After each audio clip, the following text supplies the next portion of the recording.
क्या आपने कभी अनुभव किया है कि रात के उस गहरे सन्नाटे में जब सब कुछ सो रहा होता है, तभी भीतर अचानक एक हल्की सी हलचल उठती है? क्यों घड़ी की सुई जब 3 बजे टिक टिक करती है तो मानो आपके भीतर कुछ जागने लगता है, कुछ ऐसा जो दिन के उजाले में कभी महसूस नहीं होता। क्या ये केवल शारीरिक नींद का टूटना है या आत्मा का पुकारना है जो कह रही है, उठो, अब भीतर उतरने का समय है? सोचिए, दिन के समय हमारा मन कितनी व्यस्तता में उलझा रहता है।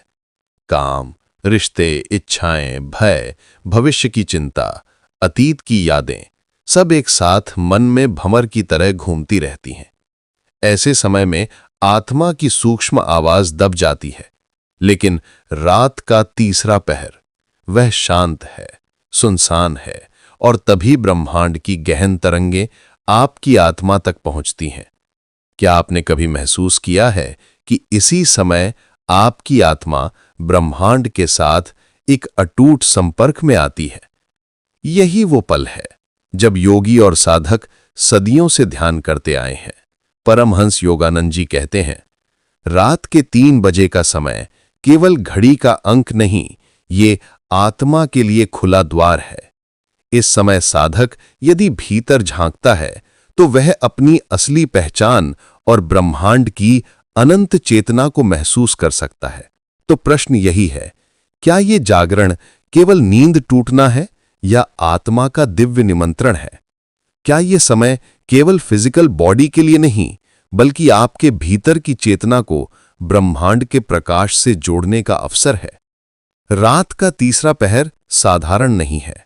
ये वह समय है जब पूरी सृष्टि शांत हो जाती है। पक्षियों की चहचहाट नहीं होती, हवा हल्की होती है और हर जीव अपने गहन आराम में होता है। इस समय साधक का मन, शरीर और आत्मा एक अदृश्य संतुलन में आ जाते हैं। दिन में मन शोर से भरा होता है, इच्छाएं, भय, मोह, क्रोध सब शांत हो जाता है। मन की तरंगें धीमी हो जाती हैं और आत्मा को ब्रह्मांड की शाश्वत चेतना से जुड़ने का अवसर मिलता है। आत्मा का दर्पण, जब साधक ध्यान में बैठता है तो उसके सामने एक अदृश्य दर्पण खुलता है। इस दर्पण में केवल चेहरा नहीं, बल्कि उसकी आत्मा की पूरी यात्रा दिखाई देती है। साधक अनुभव करता है कि जीवन केवल घटनाओं का संग्रह नहीं है। हर अनुभव, हर चुनौती, हर खुशी एक शिक्षक है। दुख व्यर्थ नहीं है, वह आत्मा को शुद्ध करते हैं। सुख केवल याद दिलाने के लिए है कि असली आनंद भीतर ही है। जब साधक इस दर्पण में झांकता है तो वह देखता है कि असली जीवन केवल अनुभव और चेतना का खेल है। मौन की भाषा, ये मौन केवल बाहरी शांति नहीं है, ये ब्रह्मांड की भाषा है। दिन में ये भाषा शोर में दब जाती है, लेकिन इस समय साधक जब भीतर उतरता है तो वह बोलती हुई सुनाई देती है। वह मौन कहता है, तुम शरीर नहीं हो, तुम विचार नहीं हो, तुम जन्म और मृत्यु के बंधन में नहीं बंधे हो, तुम वह प्रकाश हो जो शाश्वत है। और जैसे ही साधक इसे पहचानता है, उसकी आत्मा एक नई यात्रा शुरू करती है। प्रश्न और उत्तर। इस मौन में साधक प्रश्न करता है, मैं कौन हूं? मैं यहां क्यों आया हूं? जीवन का उद्देश्य क्या है? और ब्रह्मांड मौन में उत्तर देता है, तुम्हारा हर जन्म एक पाठ है। तुम्हारी हर कठिनाई आत्मा को मजबूत करती है। तुम यहां सीखने आए हो और अंततः लौटने आए हो। परमात्मा ही तुम्हारा घर है और ये जीवन केवल यात्रा है। ये उत्तर शब्दों में नहीं, अनुभव में मिलता है। और अनुभव इतना गहरा होता है कि साधक सदा के लिए बदल जाता है। आत्मा की यात्रा। साधक देखता है कि वह केवल इस जन्म का यात्री नहीं है। कितने जन्मों से आत्मा चलती आई है, कभी राजा, कभी भिक्षुक, कभी ज्ञानी, कभी अज्ञानी। हर रूप अस्थाई था, परिस्थितियां बदलीं, पर आत्मा वही रही।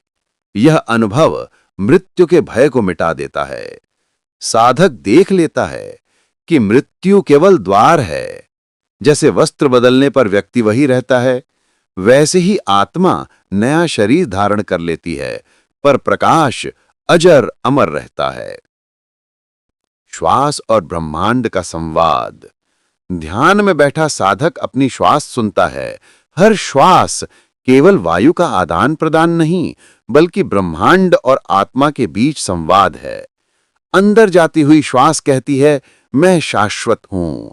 बाहर जाती हुई श्वास कहती है, मैं मुक्त हूं। धीरे धीरे साधक अनुभव करता है कि पूरा ब्रह्मांड उसकी श्वास में बसा है।